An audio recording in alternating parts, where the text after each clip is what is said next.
Pledge allegiance To the flag of the United States of America, and to the republic for which it stands, one nation, under God, indivisible, with liberty and justice for all.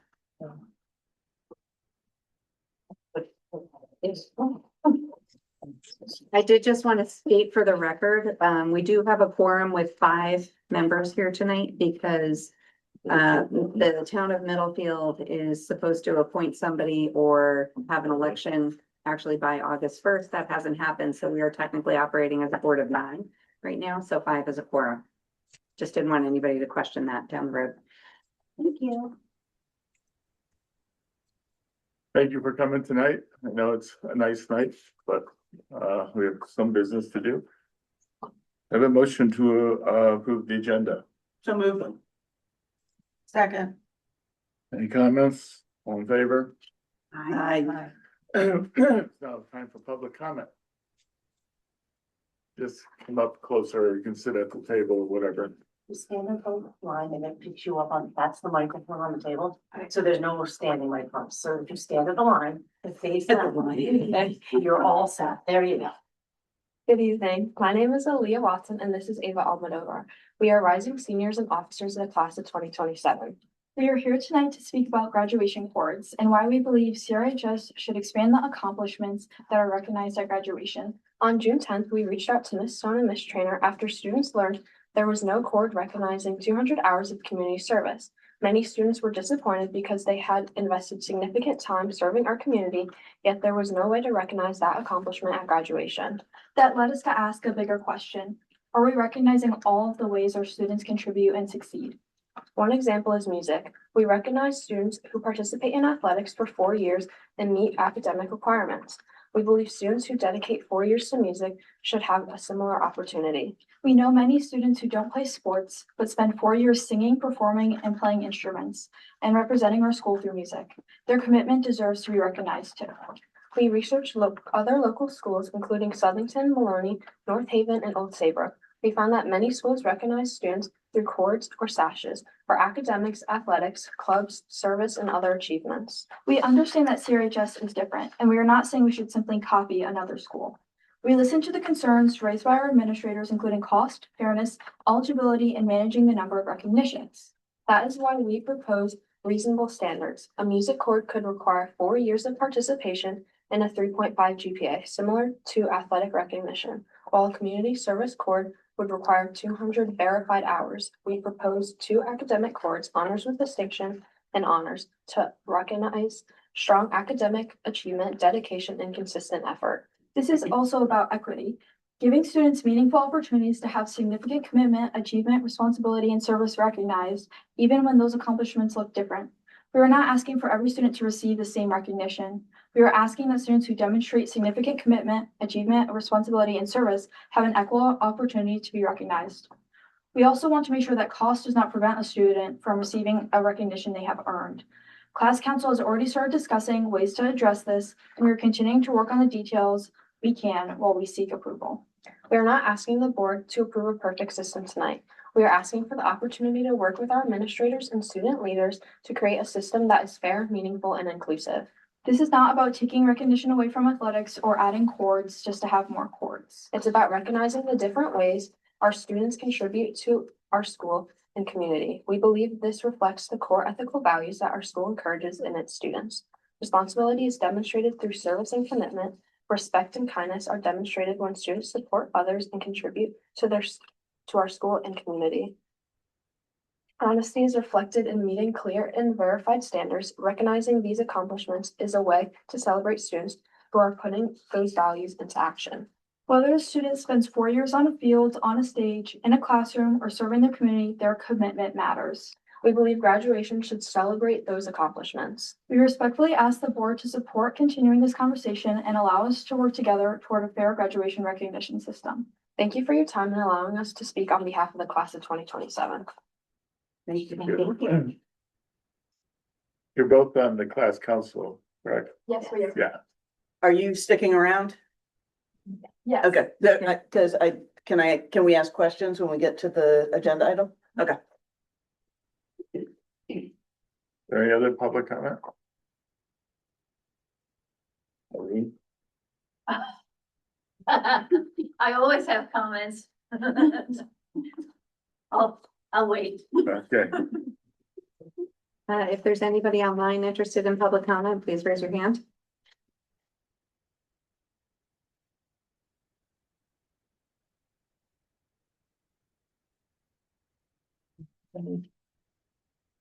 thank you.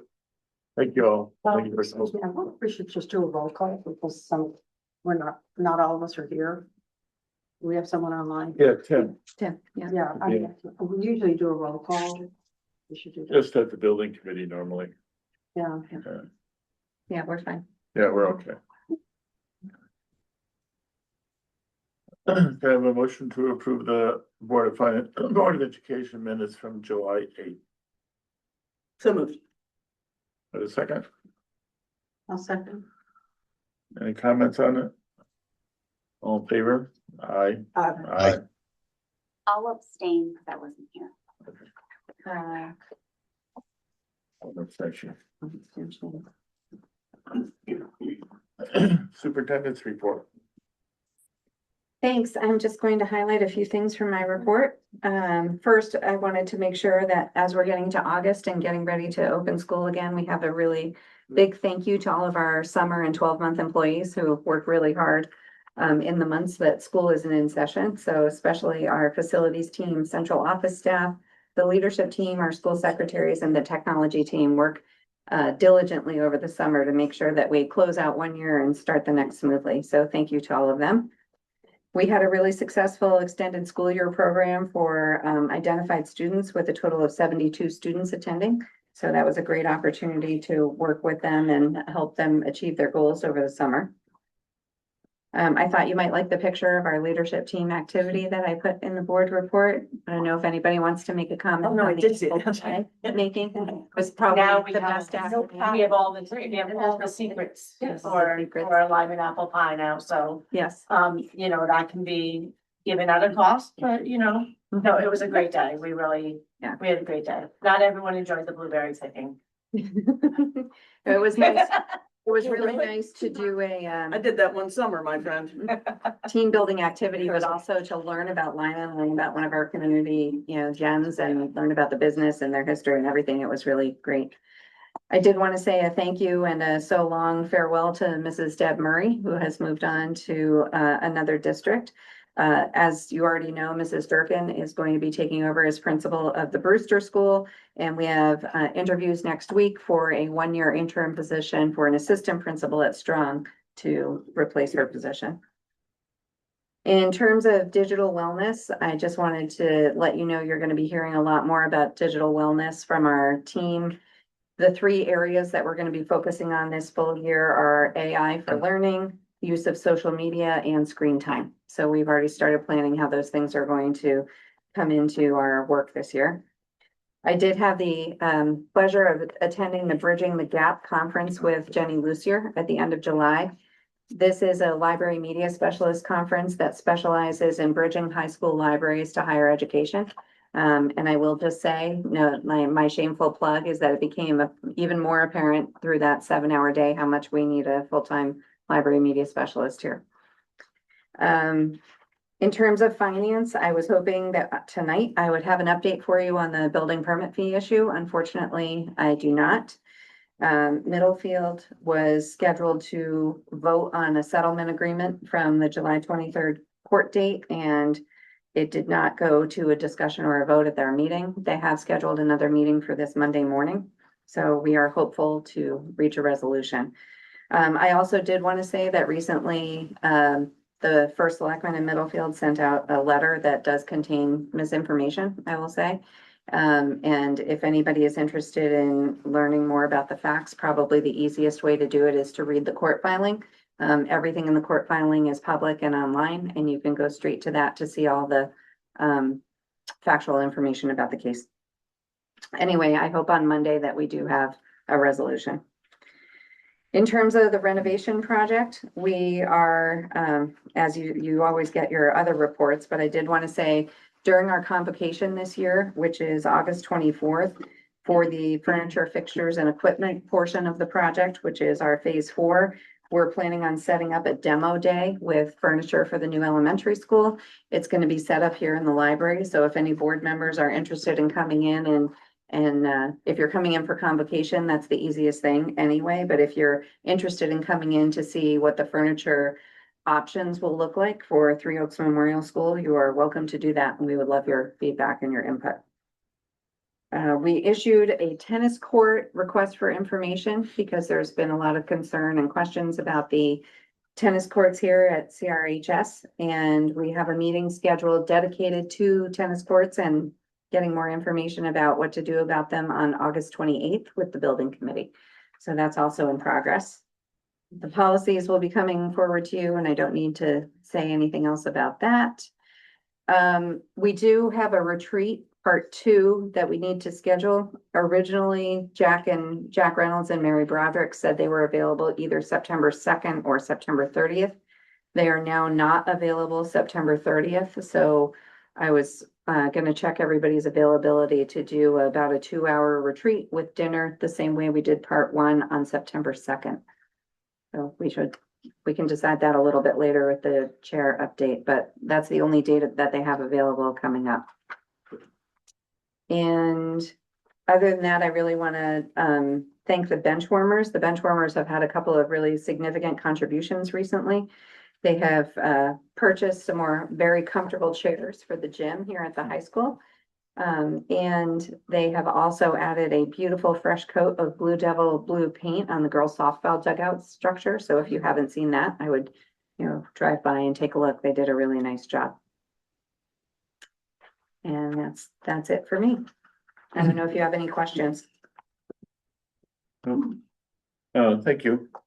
From the chairman's point of view, I did finish writing this newsletter. It takes a lot of effort, and thanks for all the input from the administrators and teachers, and especially for Meg, who finds all the pictures and gets them to look nice.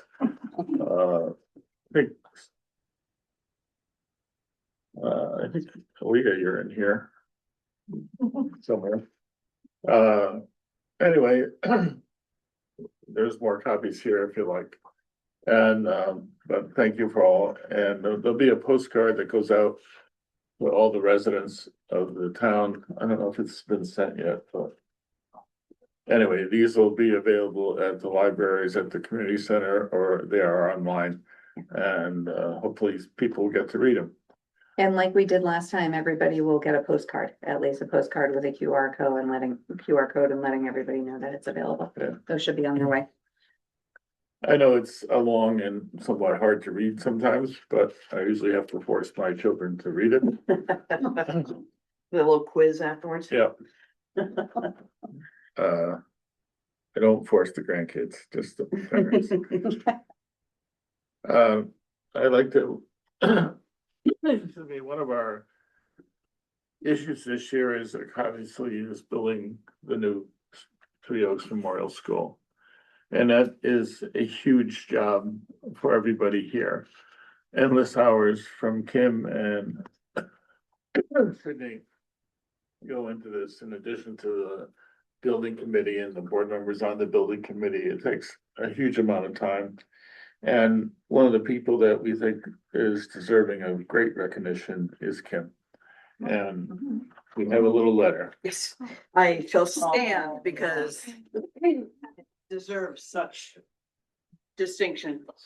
Dear Kim, on behalf of the Region 13 Board of Education, I want to thank you for your exceptional leadership, dedication, and service to our district. Your work has had and will continue to have a lasting impact on Region 13. You have brought expertise, professionalism, sound judgment, and extraordinary work ethic to every challenge you have taken on. Much of what you do happens behind the scenes, but the results of your work can be seen throughout our schools and across the district. From guiding the development and successful passage of the 2026-2027 RSD 13 budget to overseeing the complex Three Oaks Memorial renovation project. Your contributions have strengthened the district in countless ways.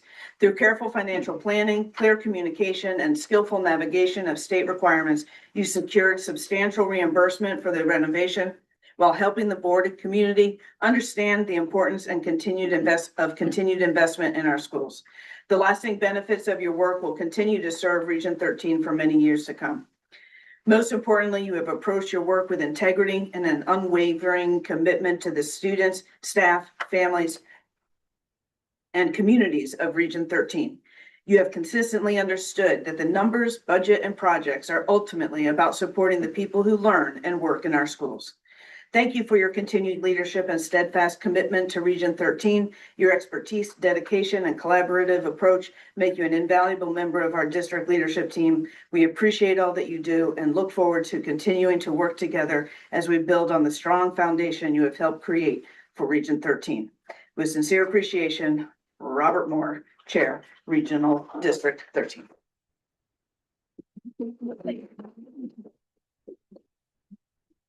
Thank you. And I can get you a fresh copy because I accidentally wrote 8/24 on top of it because I thought it was the agenda. Thank you, thank you.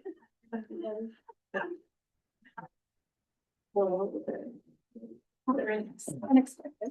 Timely for now for your report. Yeah. Okay, my report. So we just finished our financial closeout for the 25-26 school year. We have expended 99% of the budget and we received 100% of our budgeted revenue. That left us with a net positive position, budget position to be available to balance and build our 27-28 budget. So issues that we've had in the past about having a lower fund balance and whatnot is starting to turn the other way. So that is the good news. The auditors have been out on field work for the second week. They're here Monday through Thursday this week. It's going extremely well, to be amazingly efficient, and that's why our invoice stays fairly flat every year because they know what level of work they can expect from us. The audit report will be presented to the full board at the February meeting, which is usually what happens. And where the details will be discussed. Thank you. Bob, I was wondering, do you think that maybe, it doesn't feel like urgent, but maybe we should have a finance committee meeting to discuss the budget for the Three Oaks Memorial School, some of the issues we're having. I feel like because there's still always like all this chatter of it's gonna be over budget, it's gonna be over budget, no matter how many times they say it's not gonna be over budget. We're not allowed to. Okay, I know, yes, yeah. But I also think like that might be helpful. I mean, hopefully by then, like, I'm gonna think positive and think the permit fee issue will be resolved. But I just think like maybe it would be like a good kind of like check-in with the finance committee before we go into like the budget season. That'd be great. Maybe sometime like Are you late not- September or Are you late. not the chair of that? I am. So we did one last year, or we tried to do one early. We did it in November. Do you think Yeah. we should do earlier? That's what I'm wondering, like, just because I feel like the focus should be the project and like, like going through the budget and kind of like the changes like, we've made. Yeah. I don't know, I just feel like it might be like a good overview, like for Yeah. them, and especially for both towns to kind of be there and maybe understand the project a bit better. Then we will start to have increase in debt service and Yeah. a few other things like that. So those are important to get Yeah. on the table quickly. Yeah. Sure. Great. Want to work on a calendar for it. Okay. I'll put that down as an action item for myself. On new business, approval of strategic plan and vision of the graduate. Sydney. So I think you've probably all seen this plenty of times. We've had good feedback, good revisions, some online sessions from staff and community members have happened, and some people emailed and everything. And I think what you're seeing is probably a good way to move forward. The board will just be approving the high level goals, the vision of a graduate, and, you know, the stuff that is in the more detailed spreadsheet is the stuff that you don't actually need to approve. Those are our goals and objectives at the school-based level for the year. But in general, the feedback has been pretty strong, and some good suggestions were made that we made revisions, but nothing major. I think Any- people are excited about having direction. Yeah. I've heard a number of comments outside about how surprised they are and amazed at the document. So it's interesting that people actually talk about it. So That's it's a good good. thing. And Be not much Huh? going on in town. No, they're talking about the strategic plan. yeah. Well, Well, that's a good thing. yeah, I think it's a good thing. And you know, I've read it several times and I can't quote it, but I'd be happy to see if we can get a motion to approve it. So moved. Have a second? Second? And what we'll be approving in the documents is the vision The vision of a graduate and the core competencies, and core competencies are part of the vision of a graduate, include the pillars, and the strategic plan goals. which is the account goals. Yeah. Which are.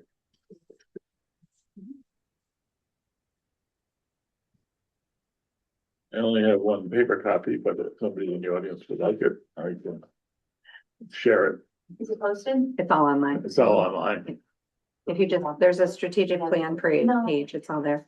I will read that. Okay, no, Well, I was gonna offer. I don't to read that newsletter. Are there any other comments? Well, no, no. Yes, I did. If not, I love it. Yeah. I'm in. all in favor? Aye. Aye. Aye. Yep, aye. Thank you all. It was a fun year of work, honestly. It was great. Item B, which brings all of the public here, is the graduation adornments. You want to start?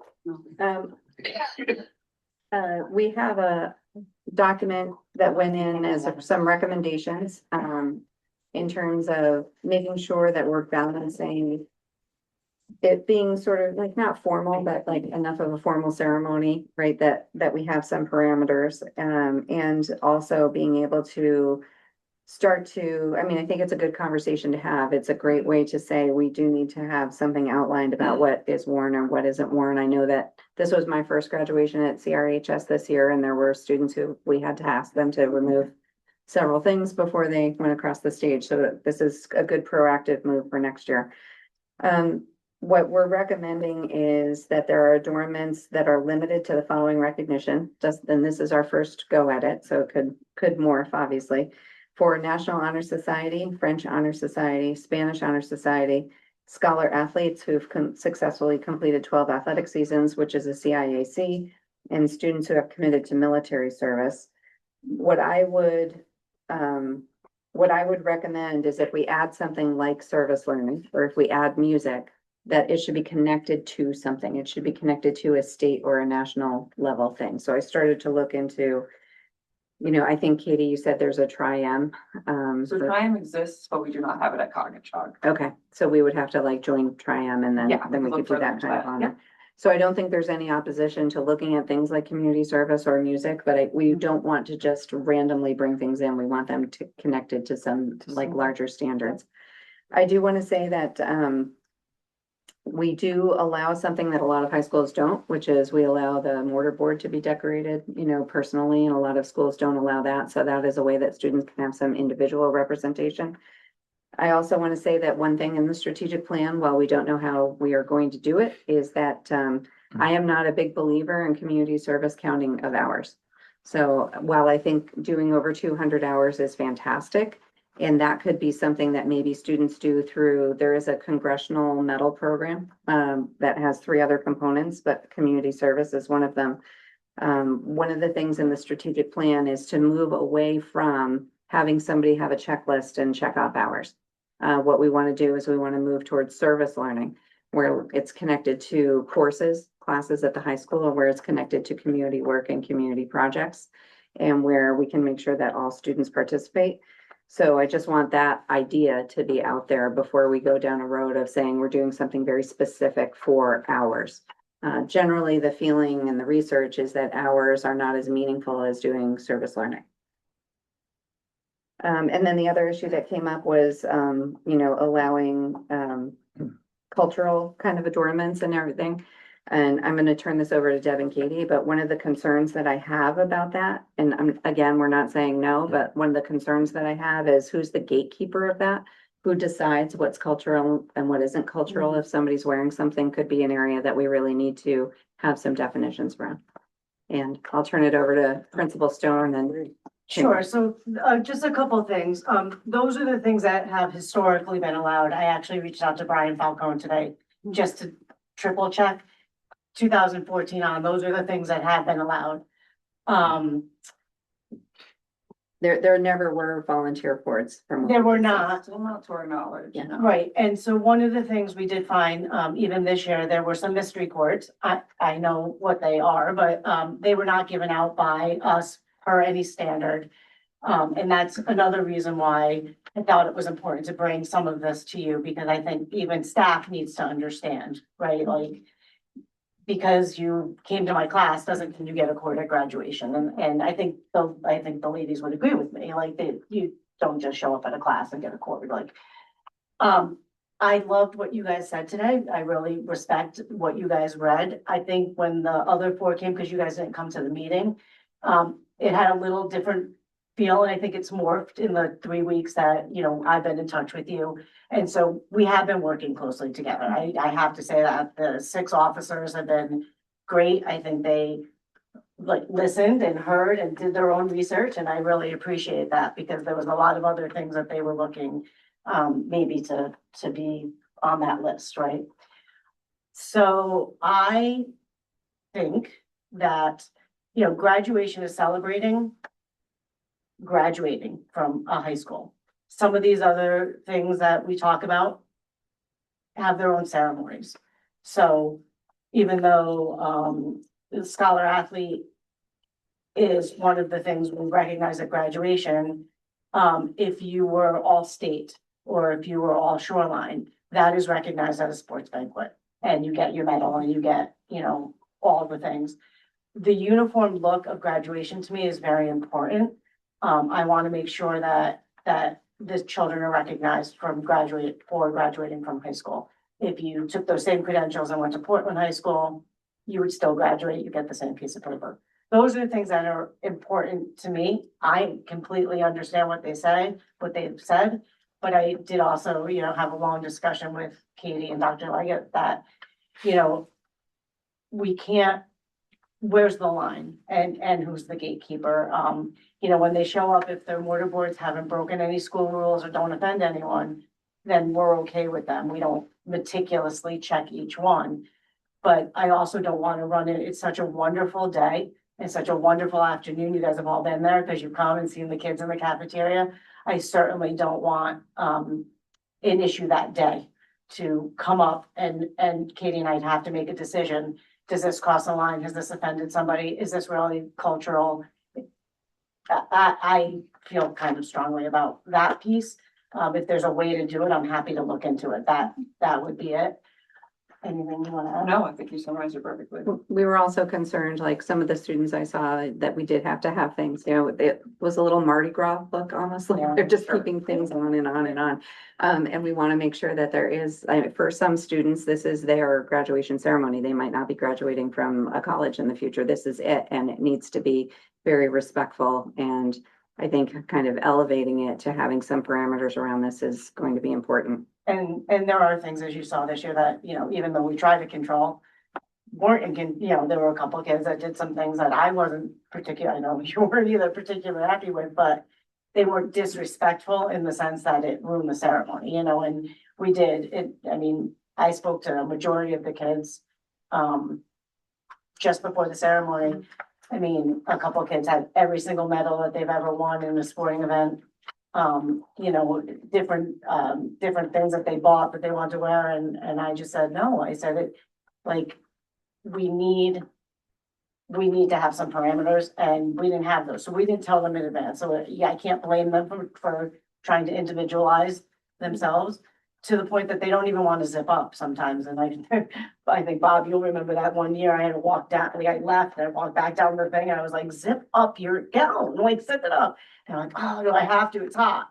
They said, yes, like, that's part of the ceremony, so, you know, these ladies and the other four that are, officers with them have been fantastic, respectful, working with us, understand, ask really good questions.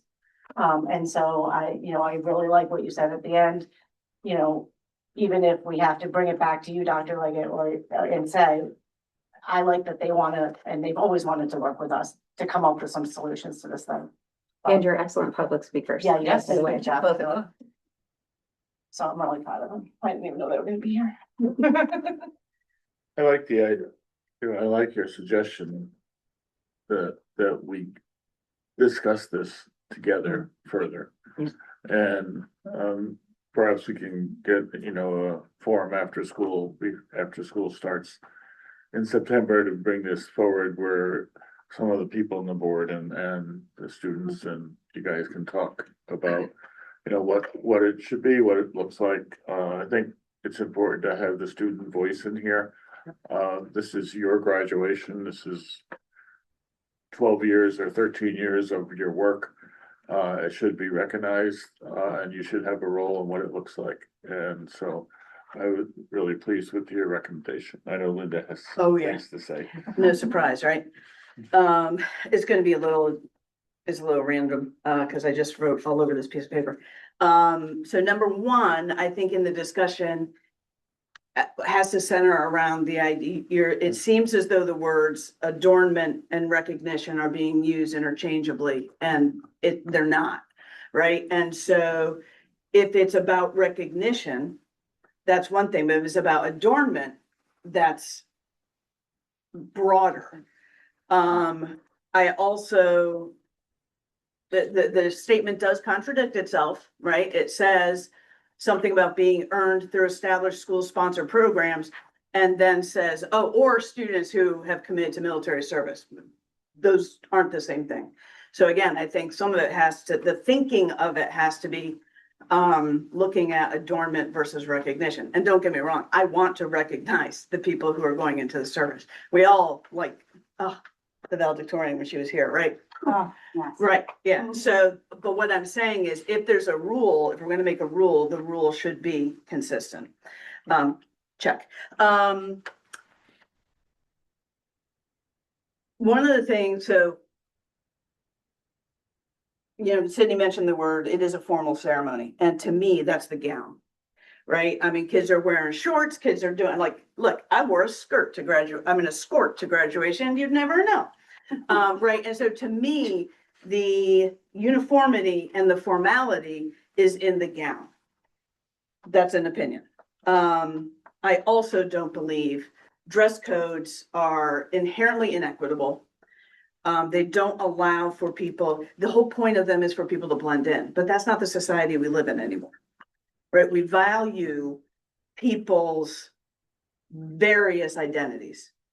So if we want a uniform look, then no courts. Right, that's a uniform look, because what happens, and look, am I bitter? Yeah. Was my brother a departmental scholar for 5 things and me nothing? Oh yeah. So take everything I say with a grain of salt and childhood trauma. But some people, they just have so many, oh, I do this, I do this, I do the other thing, I do, and that's great. Because I had fun in high school. I didn't have any courts.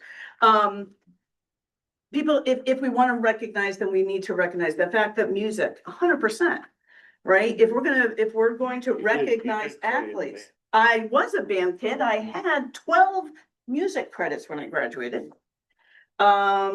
But I was also obnoxious, so I would never be a departmental scholar for anything. I know it's hard to believe. So if uniformity is a driver, then no courts. Because if it's about everyone just being the same as a cog and chog and the unity that comes from that, that's cool. But everything speaks. Great Walt Disney quote. All right, anti-Semitism, problem. But it's a great quote. Everything speaks. What we allow the kids to wear says this is what we value. If it's only academics, if it's only music, if it's only, what about the kid who struggled every single day, who had a sickle cell disease kid, who could barely get to school? All of those kids, one of the things in my first graduation here that I adored was one of the Zito kids. I love the tradition of having the alphabetically last kid be the one who says something, because it's so random. Otherwise, it's always and look, again, bitterness, but it's always the kids who seem to get everything and get recognized for everything, who get to do everything. So either nothing or anybody. What are you proud of? What does the individual want to be proud of? And if that is a cultural heritage, 100%. Now, I understand that there's some issues, but you can, I mean, other places do it all the time. My niece graduated from Dartmouth and everybody had something on. And by the way, the trend now is that especially the girls, they don't zip up because they look really cute. They've got delightful little dresses on. And so they want everybody to see that. And I'm cool with that too. I'm okay with people aren't, but like, I'm just saying that we're holding on to the past. The whole idea, look, don't get me started. Why are we wearing gowns like that anyway? Why do you have that black one with all that stuff on it? Okay, that's different. I get to wear it once a year with my tam. So that's why when I think about connecting it to larger standards, I mean, I just think I feel very strongly about allowing people whose identity makes surviving in our society so difficult to be able to graduate is a huge milestone. If they're the last kid academically in the class, but they made it through 12 years of bullying, they made it through an ICE raid, they made it through all of the things that made surviving difficult, and they want to celebrate that part of their identity, how dare we not let them? Thank you very much. I see the floor. That puts a whole new discussion in your minds, I'm sure, as we get together on this issue. Food for thought. If I could just add a few sentiments very quickly, I won't take as long as Linda. So I was just gonna say, one, I'm extremely supportive of having a music board. I was not aware, especially having younger children in the district, that there was no music adornment. I was just about to say recognition and I was like, no, don't say it. So I do think if there is a way to connect that, because I think that is very important. Love that idea. I am clearly a huge supporter of community service hours, as I've said a few times, and I think we should start, if we continue with having a community service hour requirement, I do think we should start at middle school. But to me, to your point, Sydney, community service hours, as someone who has dedicated their career to the human service field, it's about being connected to the community and giving back. It's so much more than just volunteering hours. So again, if there's some way to have it come full circle, because I do think, like you did make a good point about military service. Just like, one. well, let me count the ways. Sorry. Thank you. But I do think like I think it's great that we're honoring our students who have decided to make a commitment to serving our military, but also we have a lot of students who have, committed 200 hours to serving our community through the years. So like, what would make, to me, like, it always comes down to like, what's making something more important than something else. So, and I think that's a little bit of what you're trying to say. And my last piece would be, I do think honoring culture is incredibly important because it is a part of who you are, but I could see that being the hardest thing to like draw the line in the sand of what's equitable. But I think it's a great idea to continue the conversation because no one's saying no. And I think it really seems like it warrants more conversation. And if there's a way to kind of, you know, maybe even if it's just adding one or two, you know, and then seeing like kind of like how it all falls out or seeing if maybe some other good ideas come out of continued conversation. I think that's great. I just want to say for the record, I'm a huge fan of community service. It's the hours, it's the hours part that doesn't work for me. Yeah, that's what I'm saying. Yeah. Like, Impact that's- hours versus yeah, impact, right? Yeah, and that's like, like, you know, what is it, like, you know, like, I'm telling you, it was a phenomenal summer at Camp Nerden, seeing so many of our students there who are just like, hey, I know you, and it's just like this amazing place. Is this a policy or is this a? No, it's just something that Okay. it came up this year. Yep. We did have a couple of issues at graduation this year, so we figured why wait until April? You know, why don't we start the conversation now and see if we can get some parameters set? Great idea. And Yeah, and I just wanted to be proactive. I didn't want it to be, Mhm. you know, we need to work together all year. We have lots to do and this is just one of them. So I know once they brought it to me and we talked, Mhm. that I wanted to bring it to you guys, so it came the right direction. And so that's why we're having the discussion here. I don't want 50 seniors to spend a Wednesday night in November, you know, coming up and saying, this is what we want, this, like, we might as well just do it together and be Right. active about it. Right. And, you know, and when they first came, and I hope you guys weren't there, so I can share this. When they first came, they were asking for like, sashes for a class president, for, you know, sashes and a lot of other things that I think they just, great ideas, same thing, right?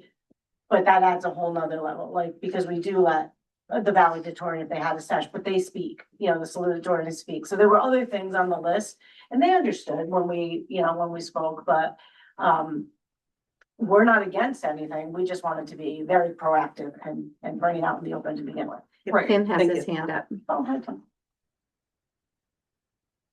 Can we get the letter from your daughter? She's not gonna speak. Yeah. So we're away on vacation, so I'm sitting here because I wanted to just be part of the meeting and be with you guys. Ava, Leah, you guys did a great job. Thank you so much.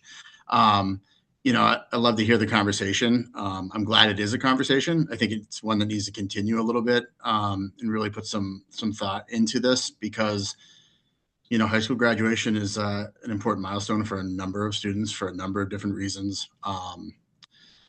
You know, and I think the fact that we now have a strategic plan that is talking about, you know, creating what the mission talks about being citizens that have a global impact.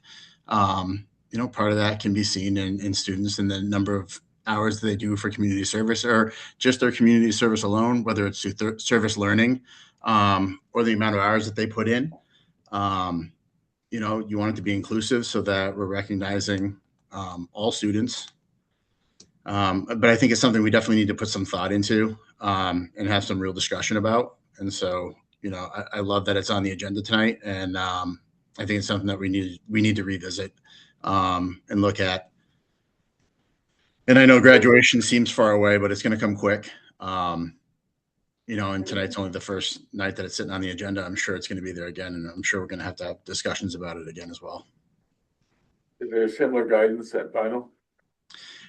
You know, at Vinyl, we do have, as a high school administrator, I will tell you when they're coming up and getting ready for graduation, you know, this whole thing about like what students want to display or what they're proud of or how they want to decorate their caps, you know, I can. It's something that we have to pay attention to. It's something that, you know, at times I get a little nervous about what students might be messaging on their caps and stuff. And so we have to check that. But we do. I mean, we offer the cords. We have a service learning cord and that ties to the amount of hours students put in. We recognize our valedictorian and salutatorian with the sashes. You know, we also recognize our students that are going to the military. But we do it in a way that they stand and we announce them and they stand and so that everybody can see that these are our students that have decided to dedicate service to their country. And usually when we do it at our graduation, everybody applauds and recognizes them that way. We do have our honor society cords as well.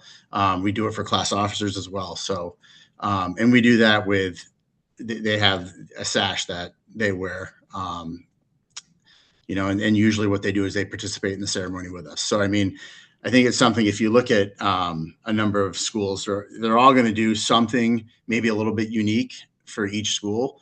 But, when I think back to my own high school graduation and the things that we had, there were cords for certain things. I remember the salutatorian and the valedictorian wearing the sashes. I remember our class officers had their sashes, right? Those are just things that I'm remembering. And I think if we start to sit there and think about this, and then bring that to the table, I think together we can come up with something that's really great for our students and for our graduation. And I think it's something that our kids are passionate about because they spoke today and they did a great job. And so I think the fact that we're open to listen to them and enter a conversation is great. Thanks, Tim. Leon, just because Linda says all the kids that do everything get everything, those are two kids that do everything. Yeah. And Am I right?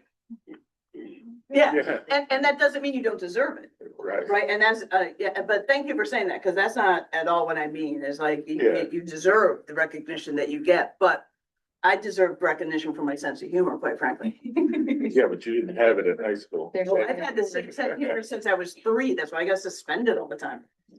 But what I appreciate about the proposal you did speak to tonight so eloquently was that you were casting a wide net where it's not just the one person who gets to be class president or the one person who gets to be balanced out. Instead, it's these opportunities that a lot of our population, regardless of if you're an athlete or if you really excel in academics or if you struggle to get to school, a lot of kids participate in music, and students have many opportunities to do community service or service learning in so many different ways. So I really appreciate hearing how the conversation has morphed into what started as really focused, but now more about the class as a whole and the classes coming up. So thank you for that. Thank you. Any other discussion? Everything's pretty much said it all, but Yeah. I think just based on the comments and the differences of opinions, it's obvious that it's something that does have to be looked at and come to some kind of agreement and you have a standard that you follow so that it's consistent. I think if the class council's involved in it, it will be accepted by the Yep. students It's gotta be. a lot easier than it will be if it was just coming from us. My high school graduation was a very long time ago. I don't remember what I got. So your diploma was on a stone, right? Yeah, I think so. So if it's okay with the board, we'll leave it that. We'll meet with the council. We'll ask, we'll see if any of you are available. Yeah. when we do meet on this. And if you are, you're more than welcome Yeah, around the table. And then hopefully we'll have something in place early enough that, and I say early enough, I'd like it done this fall. Can we do that first? No. After they paint their parking spots, which is a brand new great thing that they get to do this year.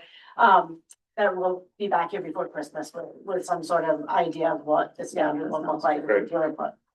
Yeah, before budget season. Yeah, Yeah, that should be the goal. no problem.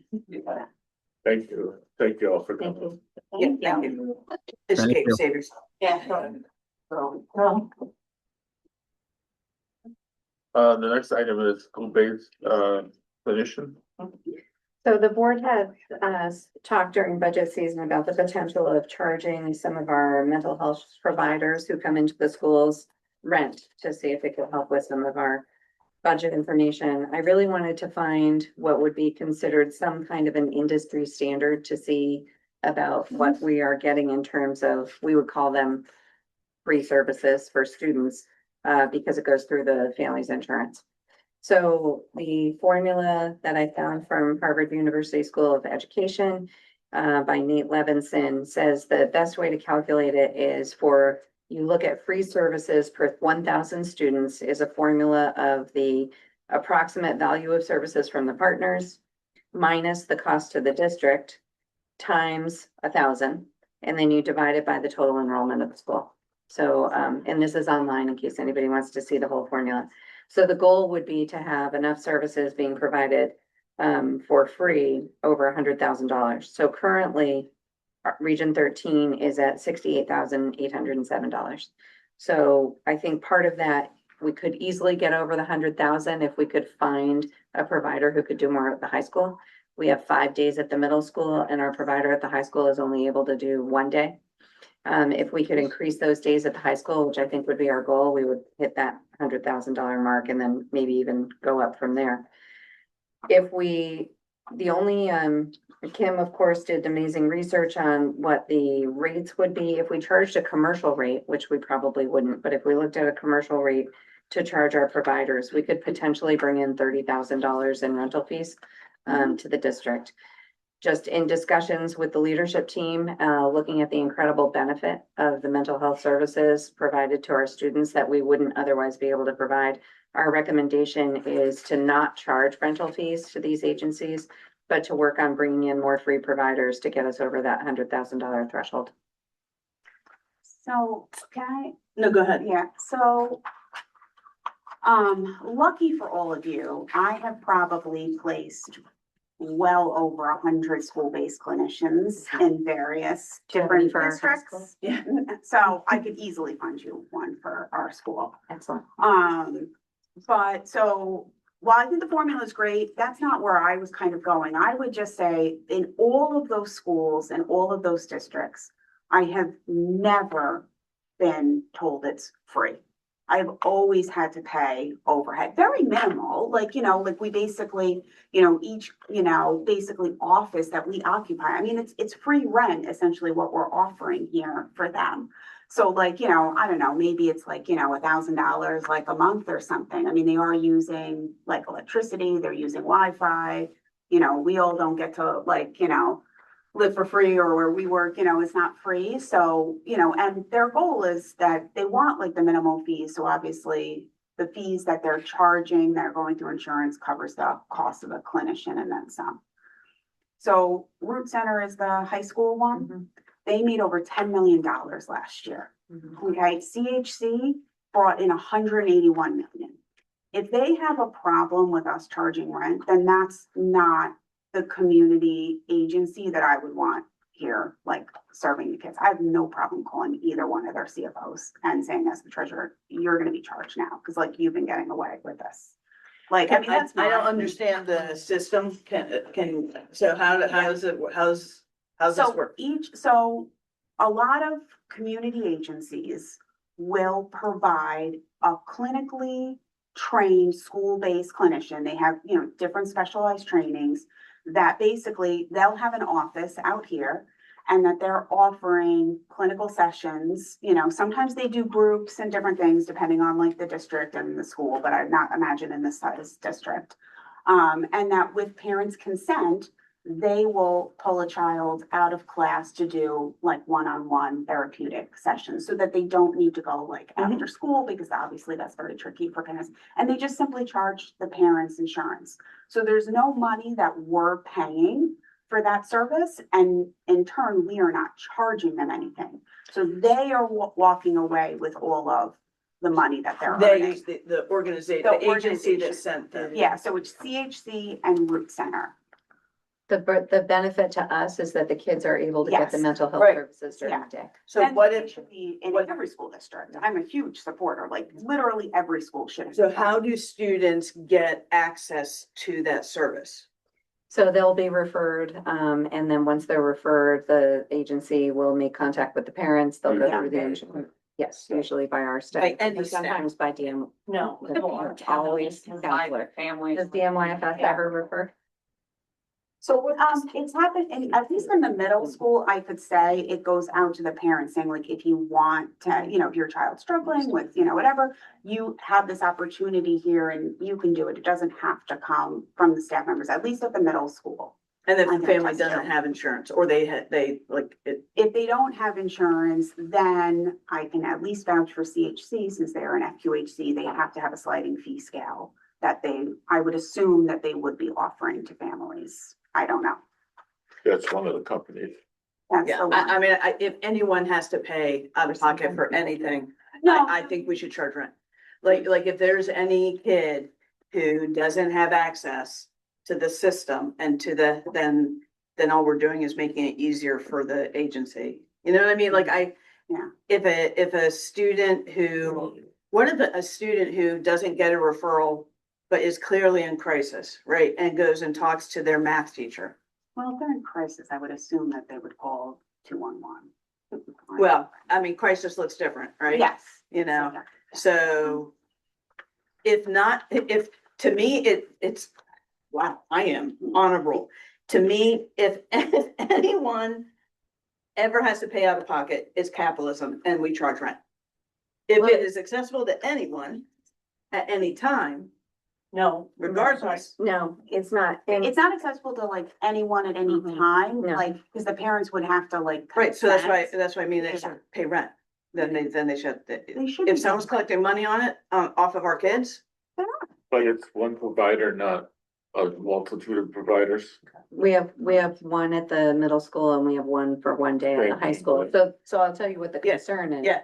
Is that they have a very difficult time finding providers, right? And if rent is gonna be some kind of a barrier for them being here, why would we put a barrier and not have our kids access those services? What happens in other schools? Do the other schools that have the same service, do they charge? Do they not charge? They charge. What's the That's why, going that rate? was my kind of my Yeah, you point at the mentioned a beginning, couple, but I like, wonder overall, what's the? I've done probably 24 different districts and every single one charges. And that's kind of And like what do they my, provide? What do they provide? they provide exactly what these agencies are providing. No, I mean, do they provide, the school provides an office? Just an office, we have to provide the equipment. So they don't even cover the equipment and they're basically just giving us like a Wi-Fi like connection. Yeah, And so you said it's like $1,000 or Yeah, something. nothing like, but I think they should pay something. Like, I don't think they should be paying like 100 grand or anything like that, like, but it should be something that they pay. And then like the root center, my concern would be, and I'd love to look at some rates if you could give us Yeah. those, but like the root center, they're here one day a week. What do we charge them? This is my problem with Root Center though. If they're only providing someone one day, they're a methadone clinic. Okay?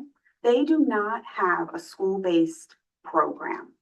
So I would much rather, like, I'm sure there's probably a need or, maybe not. I mean, if there's not a need, that's No, phenomenal. there's huge, There's an absolute need. Yeah. There's So always. why are we not going to different community agencies? Like, Root Center does absolutely amazing work for the communities that they serve, but they are not school-based health clinicians. This was a new program from Root Center, right? And then they had a lot of demand, which is why we only got one day. Correct. And I would love to hear from either of you at this So it point. started before I got here. Katie can speak to the history of Yeah. it, but there's to a couple of these points, there's definitely a need. Yeah. And the referral process, Linda, for you, if we're at a PPT and a parent is having difficulty getting their child some therapy, or if if the team is worried, then our counselors send the paperwork to the parent or give the paperwork to the parent, and then it's on them. If they often don't fill it out and get it back, Yeah. they send it directly back to the root center. Like we don't, and after that, we have no involvement other than Katie tries to schedule around their study hall or something else Right. so that they don't miss class time. But we had somebody 2 days and then the counselor changed and. It but depends that- on how many students you have, since Root Center did grow as fast as they did. They took on a lot of big districts after we had initially started with them. So unless we can bridge the gap between 6 referrals and 12 referrals confirmed, we only get one day. It's frustrating. Yeah. And to me, again, if it's not, so. If it sounds as though it's pretty much only accessible if you're in the process of being identified or already identified with an IEP or a 504. No. Okay, so how does someone without a 504 or an IEP gain access? So if they have like our counseling Yep. services, if they see our counselor, our psychologist, our social worker, even if they come to the guidance office and they're ongoing with some issues. Yeah. That provider in our office will Yeah. reach out to the parent and say, Okay. are you interested in outside therapy, we have it, oh, I can't get there, I don't have time, I Yep. work till 6. Well, we do have this opportunity in school, so it's definitely not, so they can be, or the teacher can bring a concern to the counselor, or us through the SAT process. And so that it's not just, IEPs and final Okay, order. thank you. But we do bring it up Of course, sure. at an IEP or 504 meeting if a parent is Yeah. concerned about their child. Yeah. So if a student comes in with severe depression and asks for help, what do we do? Well, in any case where we think a child's, not in crisis, but having some issues, the first line of defense would either be our guidance counselors or a school psychologist or social, half-time social worker.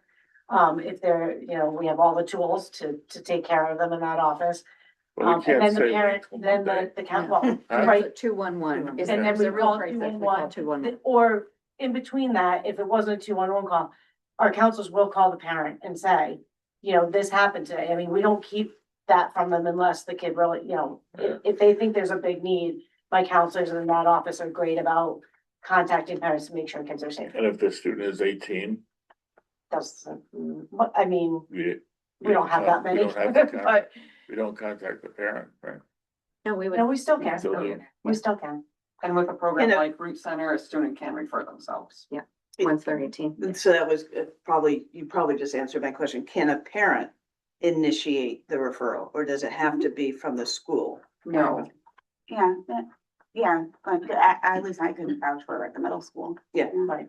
And I remember it used to go out in the Friday memos when we were at Memorial. And, we always had that paragraph at the bottom if the parent wanted to refer their child What in. do you need? We don't put that out in our Friday memo because we don't have enough. Yeah. we actually mentioned it at new student orientation, Yeah. just as one of the resources. Yep. I mean, the only caveat would be like, if there isn't the volume there, like if that's what an agency's saying, like, hey, there's not enough volume there for me to sit there all week, then, there isn't enough volume, then it's like, trickier versus it sounds like there's plenty of volume at the middle school, but, I mean, if CHC, like, maybe they could split like a clinician, like, it might be better to like even have those conversations, like, with them.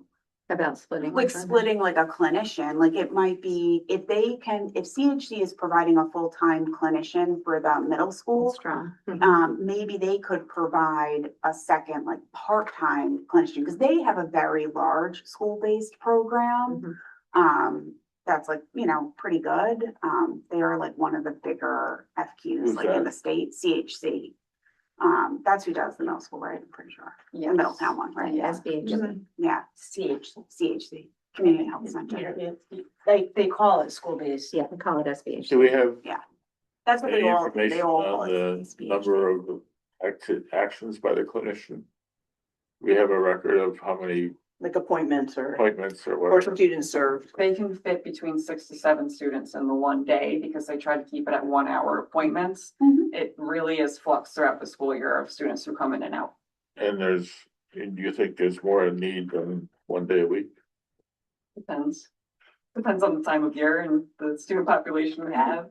Well, and that's fair, because because I've done a lot of modeling with this, like, we always say, like, the school year starts off really slow, because that's typically when you start seeing like more referrals, and then starting around November, like through the holidays, you see it like tip. After the holidays, you see it come down, then like kind of like it hits the fan typically like end of May, it's like the end of the school year, like jitters, so there definitely is like seasonality to it. But that's why I wonder, like, if the people providing for the middle school might be able to work with us to give us like better support at the high school, and they could like flex their time. And we've never looked into that Yeah, opportunity. that might, Definitely not like- against it. So I think what might be good is Christine, if you can get us rates. Yeah, that I I could can look find at, some and then rates. Deb and Katie, if you could maybe call around to your high school consortium and find out who else charges, and if they charge something, what those rates are. Sure. Then we can bring this back. And what they need for an office, what are the needs? They already have it, they already have enough. They already have Yeah, it. they use our contract, I mean, Yeah. they have Okay. space. All right. Thank you for the knowledge. Mhm. It's going on to policy. There should be one in every school in the state of Connecticut. No, I agree. One I just don't like the person. idea of them making money off of it. Well, Especially when you have they kids. would if They would anyway.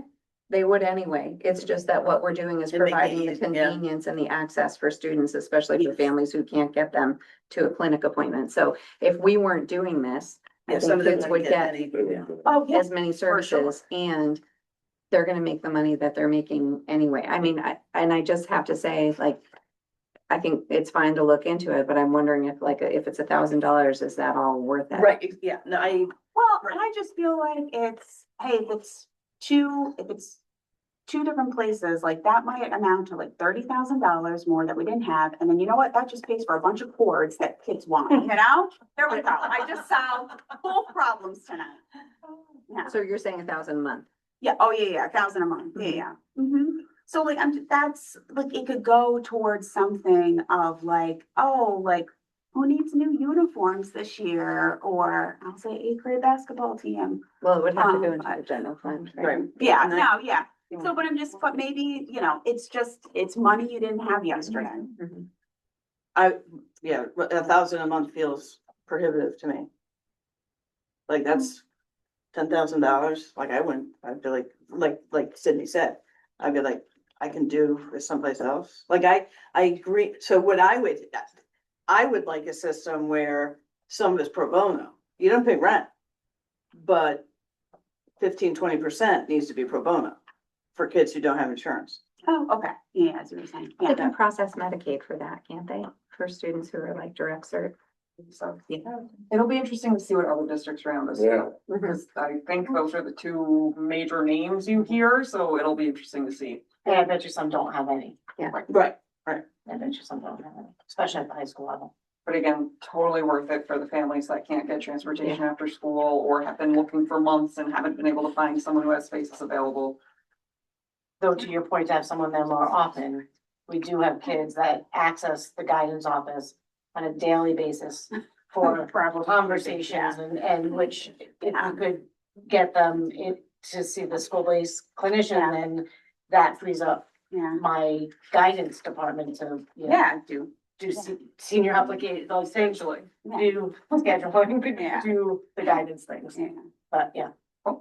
Thank you. Thank you. We've never had this discussion, so Yeah. we're learning quite a bit. Yep. Thanks, and this will be back on the agenda. Yes, it will. The first read now on, policy review. A is admission to public schools at or before the age of 5. And it's, policy 55112. And it's a repeal because the law changed. And, there's no more exemption. All right. Okay. And that's the first read. The second one is recording meetings without consent.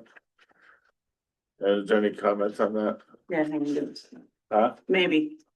So this is one that went originally to the policy committee. We did receive some feedback from the community about this. So the blue is what we added into this. Based on that feedback, the rest of it is, this was a policy developed by Cave and Shipman together. And it has to do with, creating kind of a healthy culture of when meetings are recorded, when they aren't, giving consent, giving notice when something is recorded. And also providing protections for recordings without consent for things like safety, like abuse, neglect, bullying, hazing, retaliation, legality, the violation of law or a school board policy, or like a whistleblower, and or any discrimination or harassment. So there are protections for secret recording for those kind of things. But other than that, I like how Cave and Shipman put this policy together to say, we really just want to create a culture of honest, open conversations, being able to have a meeting with somebody and not think that you're being recorded. So the blue is basically added to make sure there are circumstances in which recording is appropriate. You know, if you were involved in a fight at the boys' locker room, somebody had a phone, that would probably be one of the things that we'd like to see, that recording. And a few other things like that. So we'll bring this, if there's any other changes, Linda?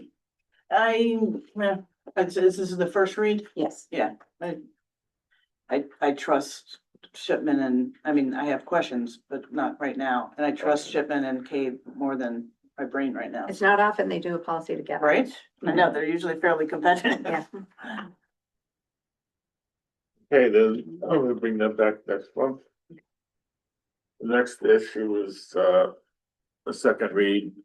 There's 3 non-discrimination policies for the community, the personnel and students. They just added a few more, definitions, I think is what was added. Yeah, it's the legal updates because they added in, trafficking and domestic violence. I think were the 2 that they added into everything. So, no other comments? We have a motion to adopt, non-discrimination community policy number 1118, non-discrimination personnel 4118, and non-discrimination students 5146. So moved. Second. Any other comments? All in favor? Aye. Next is board communication, professional development. Wait, committee reports. Oh, yeah, remember, I skipped that because, You're trying to rush us along. Yeah. yeah, I mean, there's nothing Like happening. I gave y'all an out. You chose not to take it. the building committees, for the last July 1st, 8th, 15th, and 29th, basically focused on getting, making sure that the, alternates we had in the budget in the project are being accommodated by the, budget that we have. And so there's some things have been deleted and some other things have been added in, but we've worked all this to stay within the budget. We have a couple issues that we could add in if the permit fee gets resolved in our favor. But if it doesn't, there are things that won't be built. And we are struggling to get the outdoor education, the rubber coatings, Yes. and pickleball court, which we have issues with. And so I think those are the basic activities of that. They're all come up with stay within the budget. And Kim, you want to add anything to that? We've been just discussing change orders too. Yeah. We are under budget now, which means that we're working on adding in as much as we can for the outdoor classroom. That's the first step. And then after, if more money becomes available, we'll be looking at the rubber surfacing. What we did is we had a list that basically rated on a scale of 5 to 0 for educational impact. And the educational impact was based on learning, health and safety, and then efficiency of the building. We rated everything on that list a 5 to a 0. And what we're hoping to have is the building committee to add in order, 5, 4, 3, 2, 1, 0.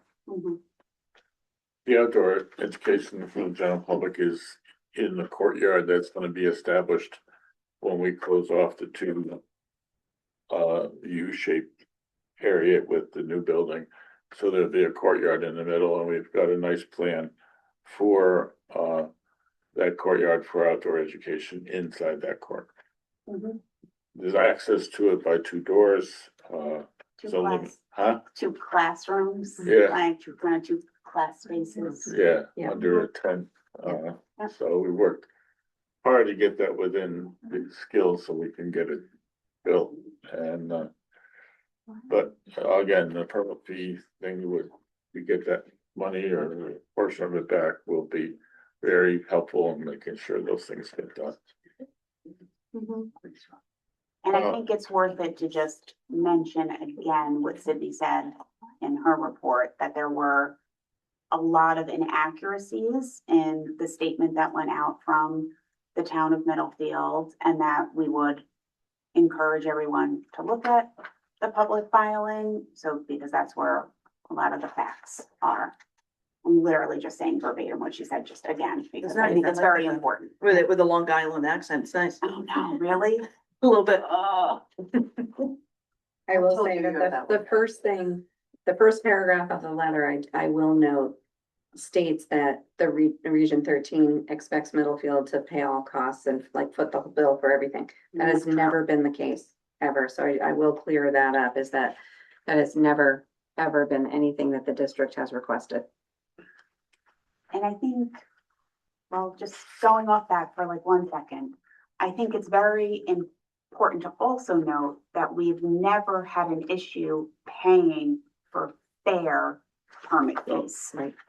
So we have no problem paying permit fees, but there needs to be justified and calculated permit fees. And we paid for these fees Mhm. already. Do we know if the last one was pulled? It was last Friday. Last Friday, the last one was pulled, so we've paid a total of $632,000. $672,000. $632,000 has been paid to Middlefield. Yes. And that they are not allowed to make a profit on permit fees. They need to be used for actual costs. I will just keep saying that over and over again. Mhm. And we are not a I'll not go on commercial, my soapbox.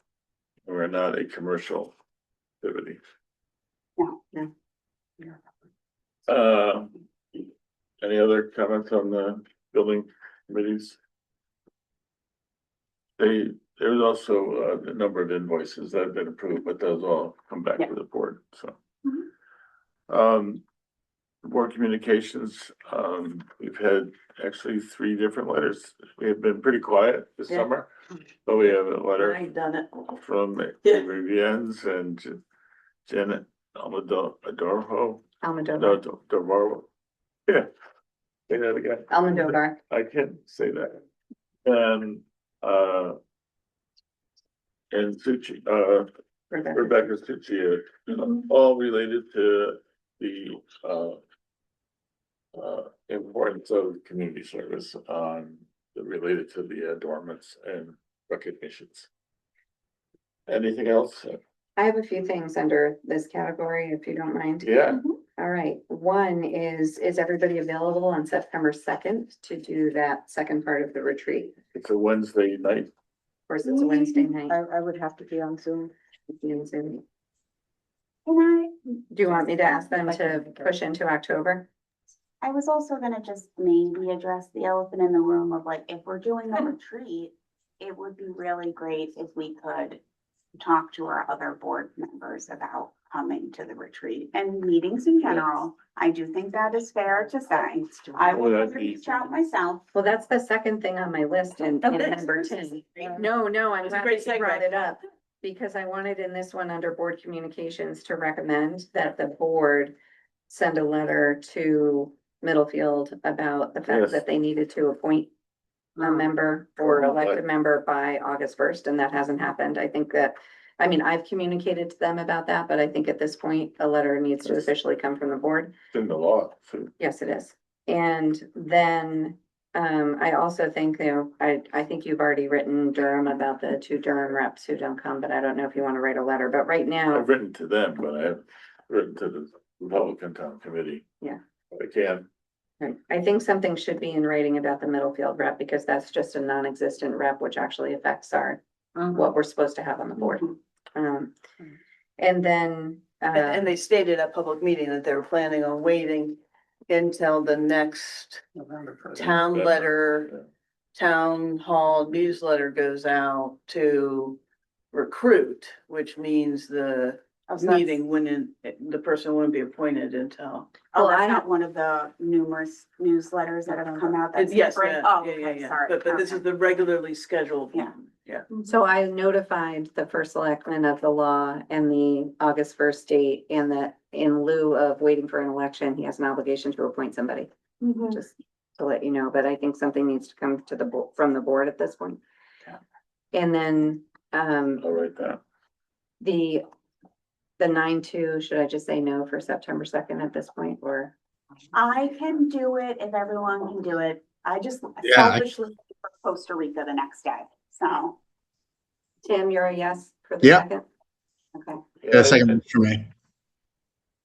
I mean, I can do it, I just think with half of the board not here, for us to set a date, I think we need to put it in pencil, not pen. Okay. Well, I can, We can- you know, They'll Yeah. come whenever we want them to come. So if you want me to ask them to wait until we Okay, have well, yeah. another member or Yeah. other members coming, that's fine. Probably, Okay. I'll ask them to wait. Well, yeah, I would think it's better off to have everybody here than the four of Yep. us, five of us. And then my final thing was, since you brought up the outdoor classroom. Yeah. Eric noticed at the final drawing that if you turn it sideways, it looks like an owl.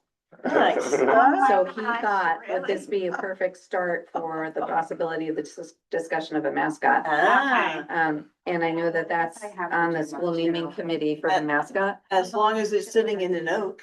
Yeah, well, I've looked it up, they do live in oak trees. Yes. So I made sure that, yes, Nice. there wasn't any conflict there.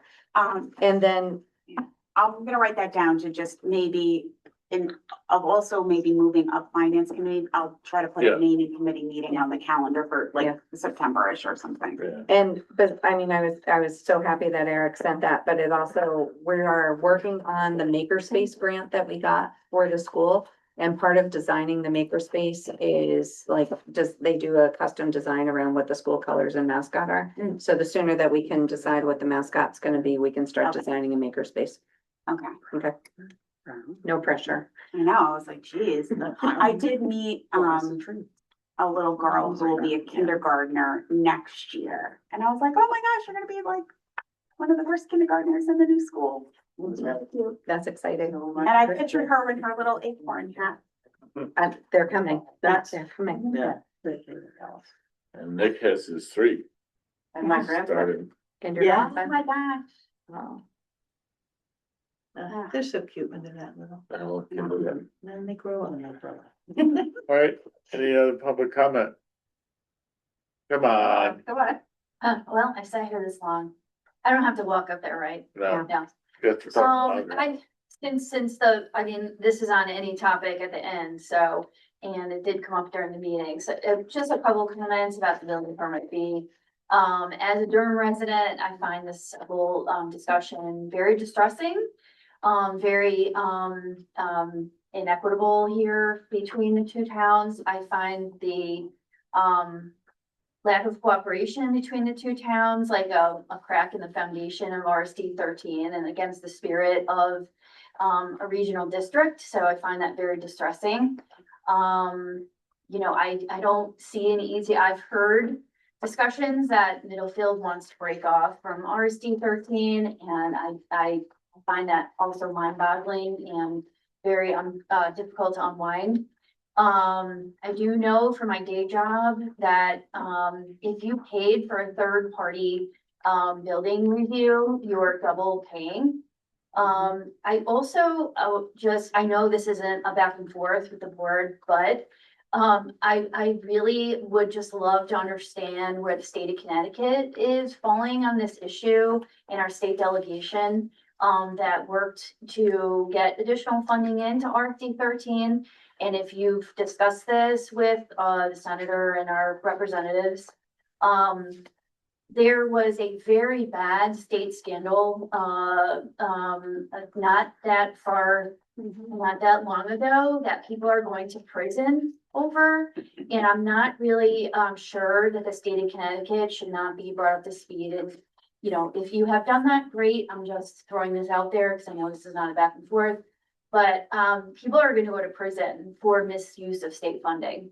And this sounds like, a person or persons that are making decisions about state funding that affects, this entire district and affects the town of Durham, and very uncomfortable with all of this. And I know you're represented by attorneys. That's also costing RSD 13 funding. So all of this is very upsetting, and I'm not really, also, Elizabeth and I were just discussing, I'm not really sure this is out in the community. So I am not tapped in all of the social media that's around town, or I'm not tapped in all of the parents, but this is gonna affect a lot of parents and a lot of children and a lot of people. And I'm just not really sure it's out there in the public. So I don't know how to rectify that, but this is extremely distressing to me. I'm familiar with what building permit fees should cost and cover, and they should cover the employee's time for the fire marshal and for the building official. And if you had a third-party reviewer, that time has been cut.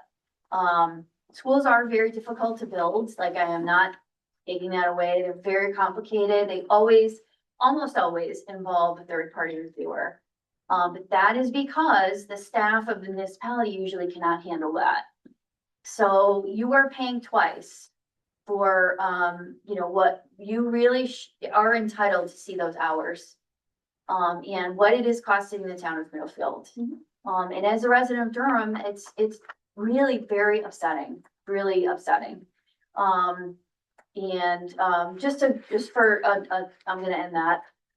Durham we already are talking about our budget this year. So, if you wanted to start early, Brendan came to our meeting on Tuesday and announced that we're gonna be advertising for a new finance director probably this fall. So, we have a lot that we're dealing with in Durham. This is very special for me. Thank you. Us? Yeah, what the? Oh, you have nerve. So, yeah, I mean, our margins are getting lower and lower in the town of Durham. Our reserve is down to, I think we're down to 16%, and we can't go below 15. So we have less money to buffer increases in Board of Education budgets moving forward. So that's just a comment on the budgeting. Could you identify yourself for the the minute taker, please? Eileen Buckeye, town of Durham. Thank you. Elizabeth? Well, I didn't speak, so I didn't. No, do you want to speak? Well, I have on the subject of Just say your name graduation, again. Elizabeth Shouty from Durham. I'm speaking as a former RSD member, and so I don't know whether or not it is still the same practice, but I think the entire graduation ceremony might. I was very distressed as an employee that I was not allowed to be included in the ceremony with the other staff, the teachers, even though I had direct responsibilities with students. My role was a grant position, but there were also the paras and the other staff were always set aside. We were not that, there was one year we were allowed to parade in with behind the certified staff. After that, the certified staff objected. However, when I went to Old Lyme, I was blown away with the fact that my principal bought me my Gettysburg colors to go with my gown. And I felt like $1 million. Like I was valued. I was the career and transition coordinator, and I had value. And that is one thing that Cog&Chog, I don't think they have incorporated into their graduation. And I think the staff needs more recognition, not just the teachers. Great point. Thank you. That's the end of that rant. But everything that Eileen has said, and I have had a lot of conversations with more than one of you on the board regarding this. I don't understand why it's not getting the kind of reaction from our townspeople when it goes onto the community pages. It's astounding that we get so little. Normally, in the past, when we've had some things that have been put on the community pages, it explodes. And I just don't understand why Middlefield is not just up in arms. I think Eileen made a good point that as the state audits this project, if this costs are not eligible, then Durham will pay again.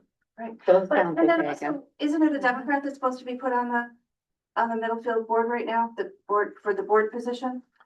We're non-denominational. Oh. No, you don't have to do that. But are you working with the RTC and the DTC to get someone? Like, Nobody will do it. okay, We've talked to a lot of people, but We have, I will vouch for that, but I know Bob and I have both yeah, also tried. talked to a bunch Yeah. of people. I know, 'cause, if it was a D that we needed here, I'd be Yeah. talking like to Christine, like I did.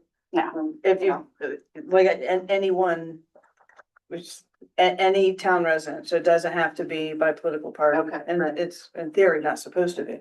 Unfortunately, I think that's a holdover from the problems that It's, we had last year and well, I mean, and it also then carrying continues, right? Yeah, there's just it's a hard volunteer position. Yeah. Well, I think even the attorney fees alone, this is really a shame that we are wasting these dollars. And, I heard your comment earlier about the mediation and something like it didn't happen and, attorneys, are like $500 an hour. I don't know what. If you're lucky. If you're lucky, well, municipalities sometimes get a break, but yeah, you're right. If you're lucky, at $500 an hour, I don't know. I don't understand. I mean, aren't we here? When people are choosing what town to live in and what town to raise your family in, the strength of the schools was a number one issue. And what are we doing here? It just makes no sense to me. It's very, very bad. It's very upsetting. I will say, having come to meetings last year and into this year, I just want to compliment the board. I feel like, I think I said this the last time, maybe to you, Sydney or Bob. I feel that you have become a much better working group again, and the way that it used to be, and I'm very thankful for that, for those of you that went through all that. It's noticeable to me as an observer, so thank you. Thank you. We also have a lot of humor.